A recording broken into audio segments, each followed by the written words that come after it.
Welcome back to today's 70s News. I'm Bryce, this is Tom. And today we're going to be talking about the current events. During the Nixon's years in office, he fundamentally reshaped the way the United States would look at the Cold War. With the help of Henry Kissinger, a Harvard-educated Jewish immigrant from Germany, Nixon could embrace the ideas of realpolitik. Nixon had officially recognized China. Henry Kissinger worked behind the scenes with Chinese leaders and representatives of China to help ease out the tensions. Detente, which had replaced previous diplomatic efforts based on suspicion and distrust with the U.S. government in Cold War, had dramatically altered America's global strategy and relaxed the nation's inflexible stance towards communism, and applied a more pragmatic and approach to foreign policies and politics. The nationalist Chinese government was exiled on the island of Taiwan by the sensitive issue with the Premier Zhao and Lai. Far Nixon, the Cold War. Back to you, Tomiwa, down in Houston. James Earl Carter, or as we all know him, Jimmy Carter, was the 39th president of the United States from Georgia. He was a one-time governor who won by a slim popular majority vote of 50% to 40% to Ford. Carter focused on guiding concerns to human rights. He helped to make his foreign policy into a tool to end the act of political repression.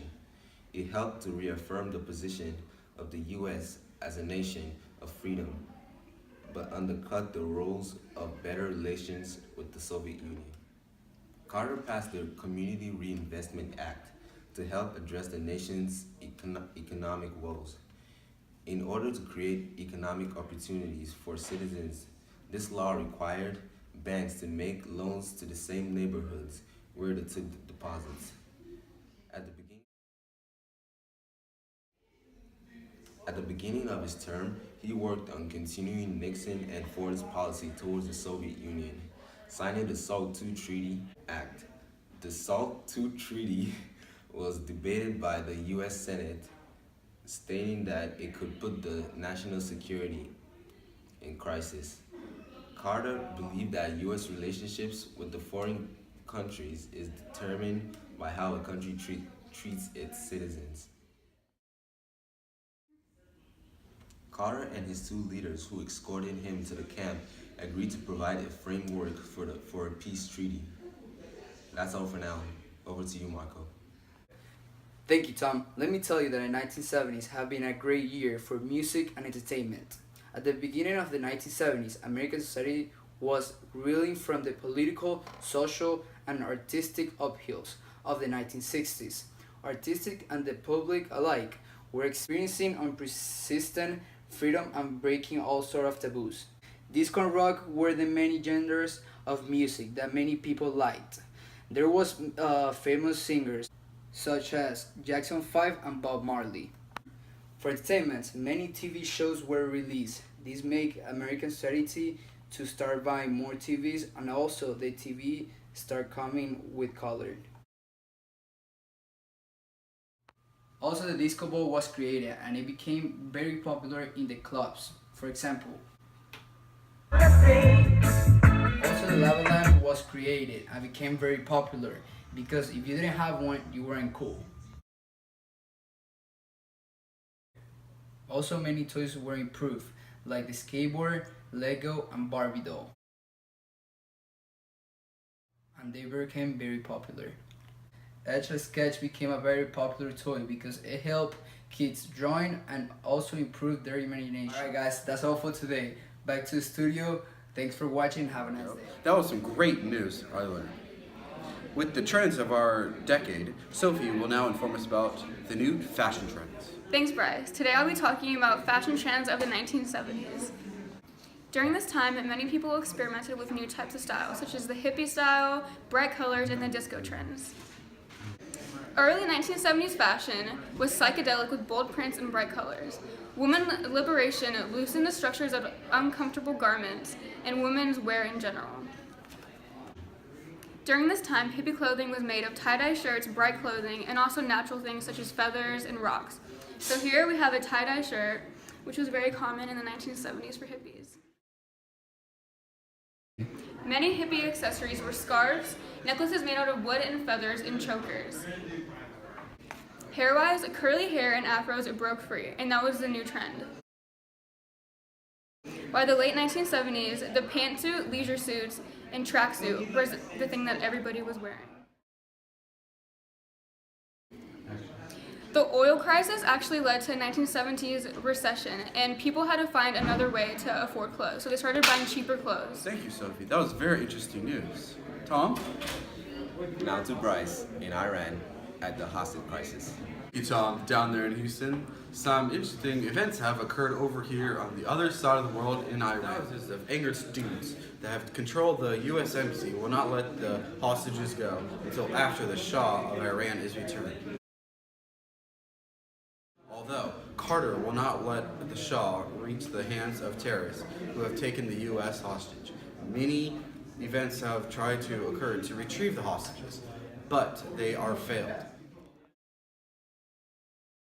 This crisis that has occurred over here in Iran has really stirred the point of views of Americans and how we should not deal with terrorists, but yet we need our hostages back and we need more efforts to retrieve them. People are very upset of Carter, of how he has a lack of trying to help the hostages and get them home safely back to America. That's all I have for the Iran hostage crisis so far. Now I believe Raul has some very interesting points on the effect of environmentalism. Shade. What a great thing to have. And we don't realize we're destroying them. Throughout the 1960s and 1970s, scientists learned more about toxic waste and environmental threats. Rachel Carson's book, Silent Spring, discusses about the negative impact that pesticides have on birds and other animals. And that helped create the day we all know as Earth Day, where 20 million Americans took part and went to the events across our nation. With the help of Nixon, Congress created the Environmental Protection Agency, the EPA, in 1970. Its mission was to protect the environment and help pollutants to not contaminate the world.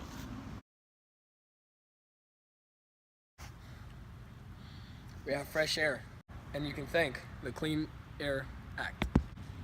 This helped contaminated air become more clean, and this has helped limit the emissions from factories and help sicknesses not developed through air.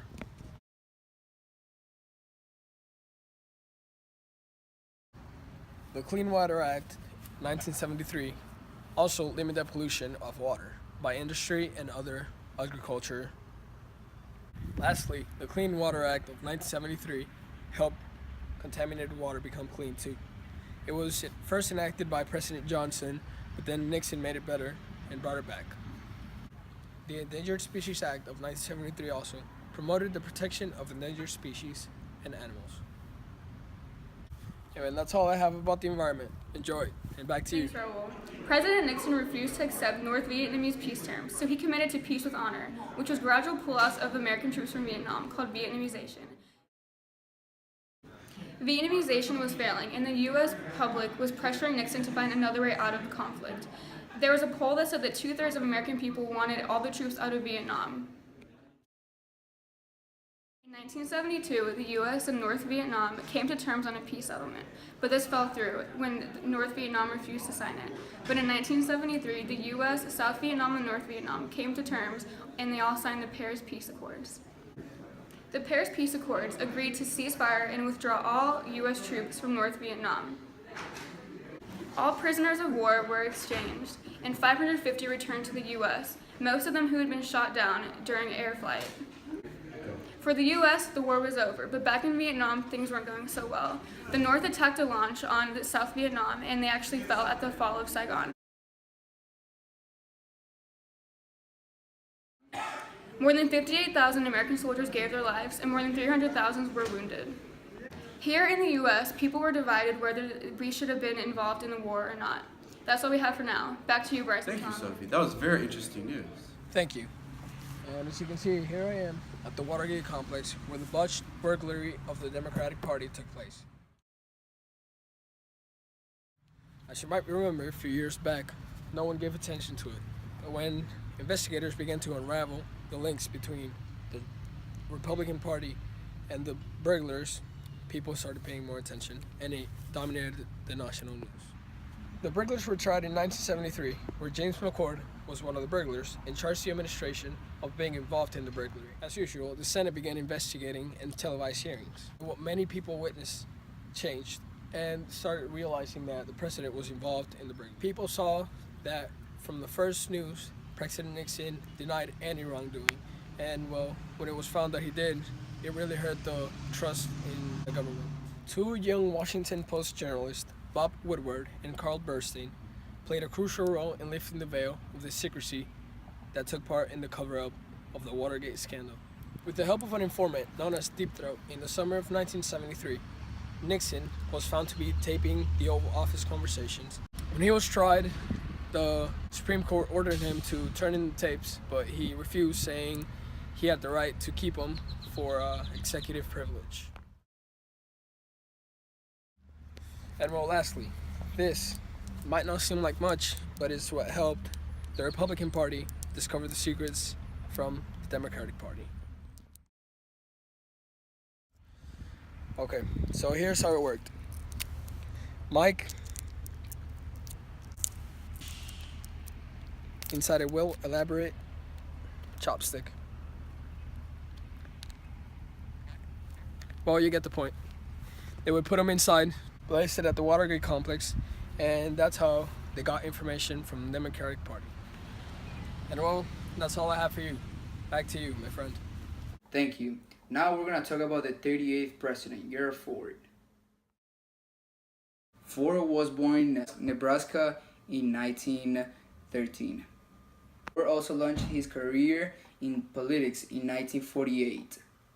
He served in the White House for 25 years, earning a reputation of friendly, honest, and loyal and hardworking man. Ford has the distinction of being the first president without being elected, and also the vice president. Ford was the first president to visit Japan after the World War II. Ford presided over the world's economy in the 4 decades since the Great Depression, with growing inflation and a recession during his presidency. He kept Henry Kissinger as his Secretary of State. Also, he continued with the attempt to persuade with the Soviet Union and China. Ford signed the Helsinki Accord, making a move toward the entente with the Soviet Union in the Cold War. This accord put the nation of Europe on record in favor of human rights. SALT II, in which nation pledged to limit nuclear weapons. Well, that was all for today about Ford's presidency. Thank you. Nixon struggled with an increasingly troublesome economy after decades of strong growth and inflation. The combination of inflation baffled economists and led them to a new term called stagflation. Stagflation has several causes: expanding federal budget deficits due to the spending on the Vietnam War, the Organization of Petroleum Exporting Countries (OPEC) sells oil to other nations and cooperatives to regulate the price and the supply of oil, therefore raising the oil prices by 70%. The OPEC Arab members formed OAPEC, which placed an embargo on Israel's allies, including the US. Oil prices skyrocketed 400% in a single year. This embargo lasted until the spring of 1974 and resulted in gas lines at the pump that stretched for blocks. Nixon also placed a 90-day freeze on oil wages and prices. This control worked for a short time, causing a spurt in the economy growth, but price control did not work very well, leading the economy into a tailspin. At the beginning of the decade, a gallon of oil costs 20 cents, but now at the very end, it is $1.20 for a gallon. Over to you. That was some great news I learned. That's all tonight. Good night, Houston. See you tomorrow.